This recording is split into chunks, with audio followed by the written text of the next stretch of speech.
दोस्तों, क्या हाल चाल है आप सभी का? बढ़िया है। चलिए आज के इस वीडियो में हम लोग साइंस का 25 क्वेश्चन का टेस्ट लगाने वाले हैं। क्या लगाने वाले हैं? टेस्ट लगाने वाले हैं। परीक्षा से पहले आप टेस्ट नहीं लगाते हैं तो टेस्ट लगाइए, क्योंकि बहुत ज़रूरी है टेस्ट लगाना। क्लास करते रहेंगे, टेस्ट नहीं लगाएंगे तो लास्ट में जाके फंस जाएंगे, फिर पछताएंगे, कुछ नहीं होने वाला है। ठीक, तो चलिए टेस्ट को लगाना चालू करिए। आप लोग 25 क्वेश्चन का टेस्ट लगाइए, इसमें से कितना सही कर पाते हैं वो भी हमको बताइएगा, सबका कमेंट में पढ़ूंगा। ठीक, चलिए बताइए आप। पहला क्वेश्चन का आंसर करिएगा आप लोग। चुंबकीय फ्लक्स का स्थायी मात्रक क्या है बताइए? तो इसका राइट आंसर हो जाएगा ऑप्शन नंबर ए, वेबर। ठीक ना। इसका सिंबल क्या होता है? डब्लू और बी, स्मॉल बी। ठीक ना, इससे डब्लू बी से प्रदर्शित करते हैं इसको। ठीक ना। बात करते हैं अश्वशक्ति, वाट और पास्कल। पास्कल जो है दाब का मात्रक हो जाएगा, वाट शक्ति का मात्रक हो जाएगा, और अश्वशक्ति जो है आपका ये भी जो है शक्ति का मात्रक हो जाएगा। देखिए आपका एनटीपीसी और ग्रुप डी में पूछा हुआ प्रश्न है। ठीक ना, याद रखिएगा। चलिए थोड़ा अब जो बताने जा रहा हूँ थोड़ा ध्यान दीजिएगा। ठीक ना, ये जो मैं आपको इम्पोर्टेंट पॉइंट बताऊंगा ये थोड़ा इम्पोर्टेंट रहेगा। ठीक ना, याद याद रखिएगा। ठीक ना, क्योंकि ये जो है संभावित प्रश्न है। बताइए, किलोवाट घंटा ऊर्जा का सबसे बड़ा मात्रक है। देखिए ये काफ़ी इंपॉर्टेंट क्वेश्चन है, इसको वीवीआई क्वेश्चन कर लीजिए, क्योंकि ये जो होता है ये जो है बहुत से मैं एग्जाम में देखा हूँ, बहुत से एग्जाम में पूछा था ये। ठीक ना, कैसे प्रश्न बनता है कि ऊर्जा का सबसे बड़ा मात्रक क्या है? ठीक ना, तो आंसर आंसर करेंगे आप लोग किलोवाट घंटा। ठीक, किलोवाट घंटा बराबर होता है 3.6 × 10⁻6 जूल। यानी कितने के बराबर होता है? 3.6 × 10⁻6 जूल के बराबर होता है। ठीक, याद रखिएगा। एक अश्वशक्ति, देखिए ये भी काफ़ी इंपॉर्टेंट है। एक अश्वशक्ति बराबर यानी कि एक हॉर्स पावर बराबर कितना होता है? तो 746 वाट होता है। याद रखेंगे। ठीक ना, इंपॉर्टेंट पॉइंट है। ठीक, चलिए नेक्स्ट क्वेश्चन का आंसर करिएगा आप लोग। सभी लोग जो है ईमानदारी से टेस्ट लगाएंगे, ईमानदारी से नहीं लगाएंगे तो फिर अपने साथ धोखा करेंगे, बाकी कुछ नहीं। देखिए क्वेश्चन नंबर 2 का आंसर करिएगा। निम्नलिखित में से कौन तापमान का मात्रक नहीं है? बताइए, तापमान का मात्रक नहीं है। तो इसका राइट आंसर हो जाएगा आपका पास्कल। ठीक ना, option number B is the right. Pascal तब किसका मात्रक है भाई? तो ये जो है दाब का मात्रक हो जाएगा। ठीक ना, और बाकी जो है फ़ारेनहाइट, सेल्सियस, केल्विन, ये तीनों जो है आपका तापमान का मात्रक है। किसका? तापमान का मात्रक है। याद रखिएगा, ये आपका जो है ग्रुप डी में पूछा हुआ प्रश्न है थर्ड शिफ्ट में। ठीक, चलिए इंपॉर्टेंट पॉइंट देखेंगे थोड़ा। इंपॉर्टेंट पॉइंट पे ध्यान दीजिएगा। ठीक, और सब पे ध्यान दीजिए। सब जो है परीक्षा से पहले हर एक पॉइंट जो है इम्पोर्टेंट होता है। ठीक ना, तो फ़ारेनहाइट, सेल्सियस, केल्विन सभी तापमान के मात्रक हैं, लेकिन पास्कल दाब का मात्रक है। याद रखिएगा। ये देखिए क्या है, ये लेंस की क्षमता का या SI मात्रक डायोप्टर होता है। याद रखिएगा, डायोप्टर जो होता है लेंस की क्षमता मापा जाता है डायोप्टर द्वारा। इसको जो होता है कैपिटल D से प्रदर्शित करते हैं। ठीक ना, याद रखिएगा। ठीक ना, चलिए नेक्स्ट क्वेश्चन का आंसर करिएगा आप लोग। निम्नलिखित में से कौन विद्युत का सुचालक नहीं है? बताइए, सुचालक कुचालक दो चीज होता है। ठीक ना, तो विद्युत का सुचालक कौन सा है? नहीं है। तो इसका राइट आंसर हो जाएगा ऑप्शन नंबर ए, चीनी मिट्टी के बर्तन। ठीक ना, बाकी जो है बच गया आपका एल्यूमिनियम, टंगस्टन, निकल। ये तीनों जो है आपका विद्युत का सुचालक हो जाएंगे। ठीक ना, याद रखिए। देखिए आपका जो है आरआरबी ग्रुप डी में पूछ दिया है प्रश्न। ठीक, चलिए अगला प्रश्न का आंसर करिए। रक्त क्या है? रक्त क्या है बताइए? ब्लड क्या है? ब्लड क्या है पूछा है ये। ब्लड क्या है? तो ऑप्शन के हिसाब से आपको आंसर देना है। ठीक ना, ये नहीं कहना है कि ब्लड जो है एक रात ब्लड जो है रेड तरल पदार्थ, ऐसा कुछ नहीं। तो इसको देखिए, ऑप्शन में कैसा आया है कि एक संयोजी ऊतक है ये। ठीक ना, option number C is the right. क्यों संयोजी ऊतक है? संयोजी ऊतक किसे कहते हैं? जो पूरे ब्लड को कनेक्ट करके रखता है। क्या करके रखता है? कनेक्ट करके रखता है। तो कनेक्ट करके हड्डी भी रखता है पूरे ब्लड पूरे बॉडी को। तो हड्डी भी जो क्या हो गया आपका? कनेक्टिव टिश्यू हो गया। क्या हो गया? हड्डी कनेक्टिव टिश्यू हो गया। ठीक, जिसको संयोजी ऊतक बोलते हैं। ठीक, ये देखिए आपका ग्रुप डी में पूछा हुआ प्रश्न है, ये पूछ दिया है। आइए थोड़ा इंपॉर्टेंट पॉइंट देख लेते हैं। देखिए, रक्तचाप मापने के लिए स्पिग्नोमैनोमीटर का प्रयोग किया जाता है। वाह क्या बात है।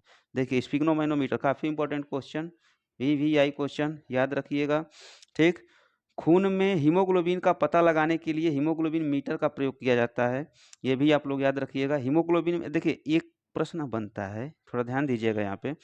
प्रश्न क्या बनता है कि हीमोग्लोबिन में कौन सी धातु पाई जाती है? ऐसा प्रश्न बनता है।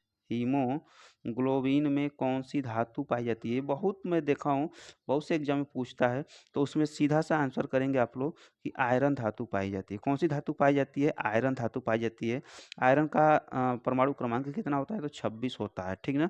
ये आयरन को Fe क्यों लिखते हैं, ये भी जान लीजिए। चलिए, जब यहाँ तक आ गए तो इसको भी मैं बता देता हूँ कि आयरन को Fe इसलिए लिखते हैं कि आयरन जो है, आयरन का जो है लैटिन भाषा शब्द में फेरम बोला जाता है। क्या बोला जाता है? फेरम बोला जाता है। और इसी फेरम का जो है फर्स्ट 2 लेटर लिया हुआ है, ठीक। चलिए, समझ गए होंगे, ठीक ना। चलिए, क्वेश्चन नंबर 5 का आंसर करिएगा आप लोग। क्लोरोफिल में निम्न में से कौन सा तत्व उपस्थित होता है? बताइए। पूछ दिया अभी, इधर लीजिए। तो इसमें क्या मौजूद रहता है? तो magnesium, option number C is the right. Magnesium मौजूद होता है, ठीक। देखिए, एनटीपीसी ग्रुप डी में दोनों में ये पूछ दिया है प्रश्न, कितना इंपॉर्टेंट है ये, ठीक। देखिए, यहाँ पे आइए थोड़ा इसको पढ़ लीजिए, क्या कह रहा है कि पत्तियां हरी इसलिए होती हैं क्योंकि उनमें क्लोरोफिल नामक हरा रंग द्रव्य होता है। लीजिए, क्लोरोफिल सूरज की रोशनी से ऊर्जा ग्रहण करती है, चलिए ठीक है, और पौधों को भोजन बनाने में मदद करता है। इस प्रक्रिया को प्रकाश संश्लेषण कहते हैं, ठीक। ये तो आप लोग बचपन से पढ़ते आ रहे हैं, ठीक ना। चलिए, नेक्स्ट क्वेश्चन का आंसर करिए। बताइए, उस वर्णक का नाम बताइए जिसके कारण पत्तियां हरी होती हैं। देखिए, पूछा भी है ये प्रश्न, मैं आपको बताया ना, ये देखिए पूछा भी है, आपका एनटीपीसी में पूछा भी है कि उस वर्णक का नाम बताइए जिससे कई कारण जो होता है पत्तियां कैसी होती हैं? हरी होती हैं। देखिए, पत्ती ऐसा ही होता है ना, पत्तियां कैसी होती हैं? हरी होती हैं, तो वो क्लोरोफिल के कारण, ठीक ना। ऑप्शन नंबर बी हो जाएगा राइट। ये क्लोरोफिल के कारण जो होता है पत्तियां हरी होती हैं, ठीक। चलिए, नेक्स्ट क्वेश्चन का आंसर करिएगा। एक पशु के शरीर में की सबसे बड़ी कोशिका निम्नलिखित में से कौन है? बताइए। तो इसका आंसर आप लोग करिएगा न्यूरॉन तंत्रिका। Option number B is the right. NTPC group D देखिए धड़ाधड़ पूछा है आपका फर्स्ट शिफ्ट में, दोनों में पूछा है ये। तो न्यूरॉन तंत्रिका हो जाएगा। क्या हो जाएगा? ये शरीर पशु के शरीर की सबसे बड़ी कोशिका हो जाएगी। क्या हो जाएगी? कोशिका, ठीक। चलिए, नेक्स्ट क्वेश्चन का आंसर करेंगे आप लोग। देखिए, काफी इंपॉर्टेंट, अमीबा में प्रजनन कैसे होता है? बताइए तो। चलिए, क्या ये सभी? नहीं, बिल्कुल गलत है। Option number A is the right. द्विखंडन द्वारा होता है भाई, द्विखंडन, द्विखंडन द्वारा होता है, ठीक ना। याद रखिएगा, द्विखंडन द्वारा होता है। अब चलिए नेक्स्ट क्वेश्चन का आंसर करेंगे। हमारी त्वचा के नीचे की छोटी रक्त वाहिकाओं को क्या कहा जाता है? बताइए तो, क्या कहते हैं? जो हम लोगों के त्वचा के नीचे जो छोटी रक्त वाहिका पाई जाती है उसको क्या कहते हैं? तो केशिका कहते हैं भाई, केशिका कहते हैं। Option number D is the right. Confuse मत होइए, कोशिका है ये, ठीक ना, ये केशिका है। तो आरआरबी जेई में देखिए ये पूछा है सेकंड शिफ्ट में कि थर्ड शिफ्ट में, सेकंड शिफ्ट में पूछा है, ठीक। अब आइए थोड़ा इंपॉर्टेंट पॉइंट को देखते हैं। देखिए, धमनियों में रक्त दाब शिराओं की तुलना में होता है, क्या होता है? तो सबसे पहले आप धमनी और शिरा को समझ लीजिए। ये मान लीजिए कि ये जो है आपका हृदय है, और हृदय से जो है ये सब बाकी जो है आपका आपका शरीर का अंग है। एक मिनट, शरीर के बाकी अंगों से देखिए क्या क्या होता है।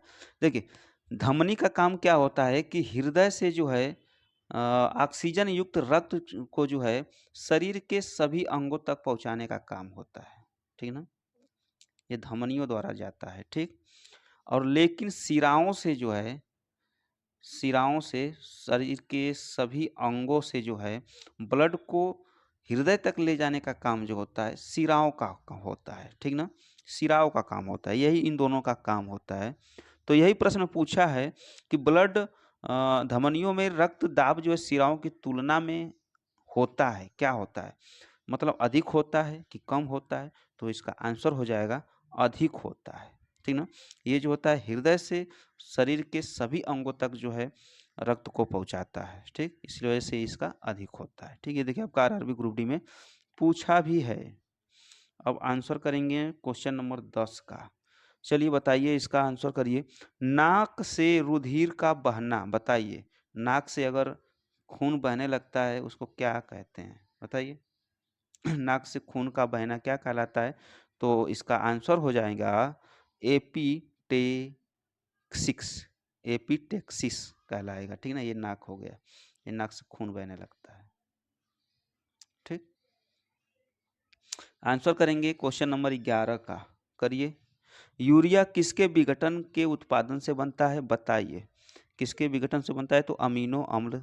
Option number C is the right, simple सा डायरेक्ट आंसर हो जाएगा यहाँ से। डायरेक्ट क्वेश्चन बन जाता है आरआरबी ग्रुप डी में, देखिए बन गया है डायरेक्ट, कुछ नहीं ज़्यादा फालतू कुछ पूछा है इसमें। बताइए क्वेश्चन नंबर 12 का आंसर करिए। कैंसर संबंधित है, किससे संबंधित है?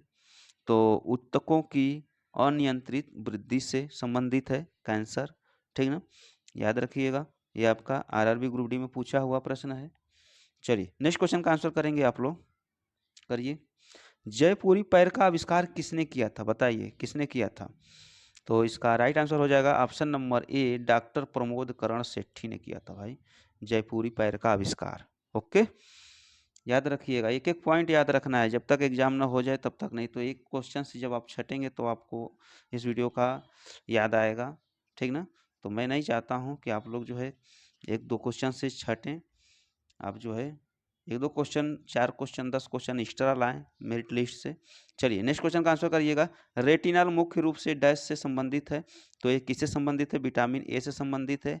ओके, विटामिन, अब देखिए यहाँ से विटामिन ए का जो है क्या बोलते हैं, रासायनिक नाम रेटिनॉल होता है, ये तो चलिए हो ही गया, रेटिनॉल होता है, रेटिनॉल। अब बात करते हैं कि इसमें पूछता है कि विटामिन ए की कमी से कौन सा रोग होता है? तो याद रखिएगा कि रतौंधी रोग होता है। विटामिन ए का सर्वोत्तम स्रोत क्या होता है? तो गाजर होता है, ठीक ना, विटामिन ए का। अब विटामिन बी वन की कमी से बेरी बेरी रोग होता है, विटामिन सी की कमी से स्कर्वी रोग होता है, विटामिन डी की कमी से रिकेट्स रोग होता है जो बच्चों में होता है, ठीक, याद रखेंगे। चलिए इतना तो हो गया, अब क्वेश्चन का आंसर करेंगे 15 नंबर का। 15 नंबर का आंसर करिए। विटामिन बी वन को डैश भी कहा जाता है, क्या कहा जाता है? तो थायमिन कहा जाता है। अभी मैं आपको बताया कि विटामिन बी वन का की कमी से कौन सा रोग हो जाता है? तो बेरी बेरी रोग हो जाता है, याद रखिएगा, बेरी बेरी रोग, ठीक ना। बेरी बेरी रोग ग्रुप डी में पूछा पूछा भी है ये प्रश्न, ठीक ना। चलिए 16 नंबर का आंसर करिए आप लोग। किस मनोरोग को पागल की संज्ञा दी जाती है? तो इसका राइट आंसर हो जाएगा, 16 नंबर का आंसर करिए आप लोग। तो इसका राइट आंसर हो जाएगा साइकोसिस, option number B is the right, ठीक। चलिए अगला प्रश्न देखेंगे। ओंकोजीन संबंधित है, किससे संबंधित है, बताइए। पीलिया से है? नहीं भाई, पीलिया से नहीं है, बिल्कुल गलत है। कर्क रोग से है? जी हाँ, कर्क रोग से ही है, ठीक ना। ओंकोजिक जो है कर्क रोग से संबंधित है, किससे संबंधित है? कर्क रोग। देखिए डायरेक्ट पूछा है प्रश्न ग्रुप डी में, ठीक ना। चलिए नेक्स्ट क्वेश्चन का आंसर करिएगा। मानव शरीर में तंत्रिका तंत्र का मुख्य कार्य क्या होता है, बताइए। तंत्रिका तंत्र का मुख्य कार्य क्या होता है? 18 नंबर का आंसर करेंगे। तो इसका काम होता है कि संचलन पर नियंत्रण करना, ठीक ना, संचलन पर नियंत्रण करना तंत्रिका तंत्र का काम होता है।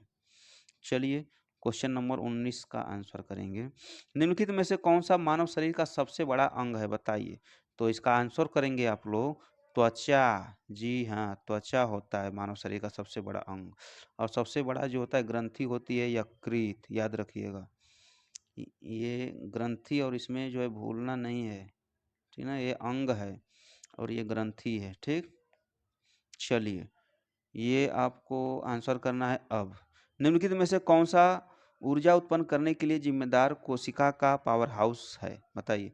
कोशिका का पावर हाउस किसे कहते हैं? सीधा सा क्वेश्चन बनता है, ये सब छोड़ लीजिए, इतना ये फालतू है। कोशिका का पावर हाउस किसे कहते हैं? सीधा सा प्रश्न बन जाता है।